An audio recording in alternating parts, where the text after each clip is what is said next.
अस्सलाम वालेकुम। आओ हैं असगर सिंधी हमारी सीरिया आयो इस्लामाबाद टीवी। सिंधु देश जी धरती तो के मुझी माता धरती तो के जो शीस निमाया मावो मिट्टी माते लाया मिट्टी माते लाया। रातोदर में शहीद बशीर खान कुरैशी जी मज़ार आदो शहीद बशीर खान कुरैशी जी 10वीं वर्सी मल्हाई वई। जसकम जे चेयरमैन सनान खान कुरैशी मरकज़ी अॻवाननि सां गॾु रैली जी सूरत में शहीद बशीर खान कुरैशी जी मज़ार ते हाज़िरी भरे गुलनि जूं चादरूं चाढ़े जोश जज़्बे सां नारनि जी गूंज में सुदकनि ऐं लुड़कनि सां भेटा पेश कई वई। शहीद बशीर खान कुरैशी जी वर्सी जी शुरूआत क़ौमी तराने सां कई वई। शहीद बशीर खान कुरैशी जी वर्सीअ ते जसकम चेयरमैन सनान खान कुरैशी चयो त अॼु असां सभु शहीद बशीर खान कुरैशी जी शफ़क़त खां महरूम थियासीं। शहीद बाबा उन जदोजहद जो नालो आहे जंहिं असांखे धरतीअ सां प्यारु करणु सेखारियो ऐं पाण खे ॿधीअ जो दर्स ॾेई वियो। कामिर सनान खान कुरैशी चयो त साईं GM सैद जे आशिक़ जो अॼु शहादत जो ॾींहुं आहे। असां बि साॻी राह ते पिया हलूं, सख़्तियूं टार्चर पिया सहूं। असां उन्हनि दुश्मन खे ॿुधाइणु चाहियूं था असांखां असांजो बाबा ऐं चाचा शहीद करे खसियो वियो। असांखे वक़्तु बि वक़्तु असां मथां सख़्तियूं ऐं जेल में थो विधो वञे। अचो त पंहिंजी धरतीअ जी वासी कयूं ऐं असांजी जदोजहद अदम तशद्दुद वारी वाट ते पिया हलूं। 10 अप्रैल ते मुख़्तलिफ़ शहरनि में एहतजाजी मुज़ाहिरा कया वेंदा ऐं 25 अप्रैल ते साईं GM सैद जी वर्सी जे मौक़े ते वधीक लाइ अमल जोड़ियो वेंदो।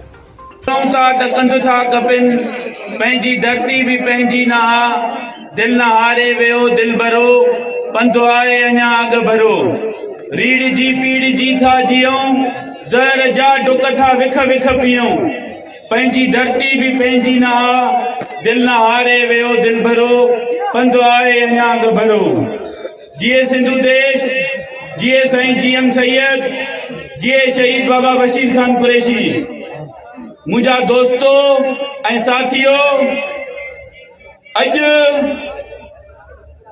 उहा कारी रात आहे जंहिं रात असां यतीम न थियासीं पर पूरी सिंध यतीम थी हुई। तव्हां सभु क़ौमी कारकुन यतीम थिया हुयो। अॼु उन शहीद जो शहादत जो ॾींहुं आहे।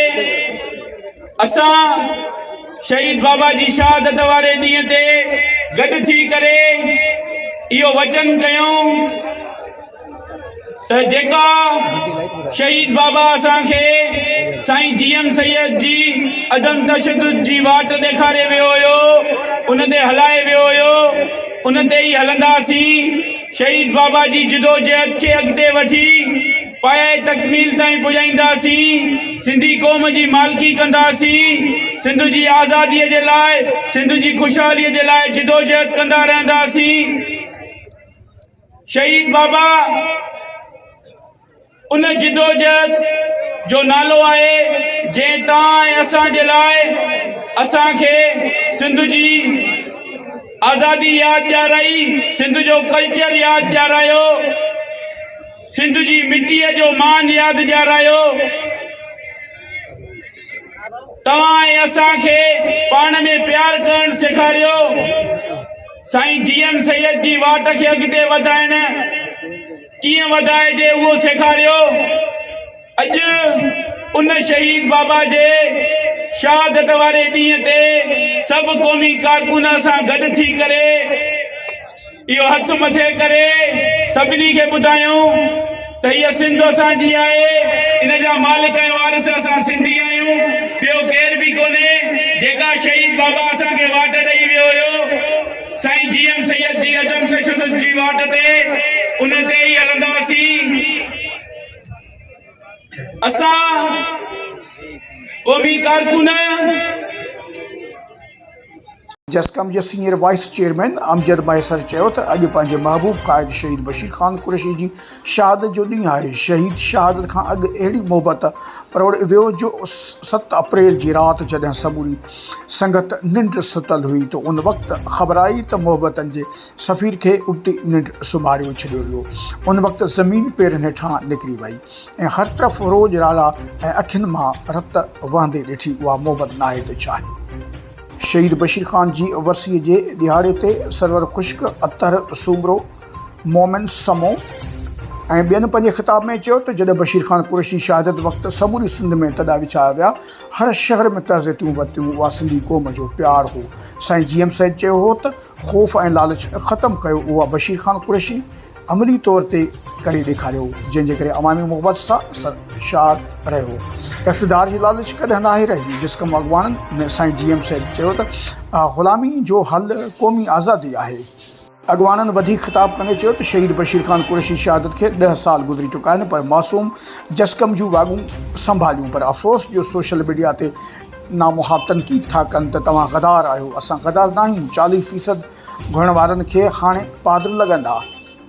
तव्हांखे संजय वास सनान ख़ान कुरैशी साथ ॾियणु घुरिजे, छो जो हक़ीक़ी जदोजहद हिन वटि आहे। आख़िर में अॻवाननि ख़िताब कंदे चयो त अॼोको ॾींहुं कारो ॾींहुं आहे, छो जो बशीर ख़ान कुरैशी खे हिन ॾींहं ते शहीद कयो वियो। बशीर ख़ान कुरैशी सॼी उमिरि जदोजहद में गुज़ारियो। सुबुह जो रतो तेरो त शाम जो कराची समेत समूरी सिंध में ॾींहुं राति फिरंदो रहंदो हो।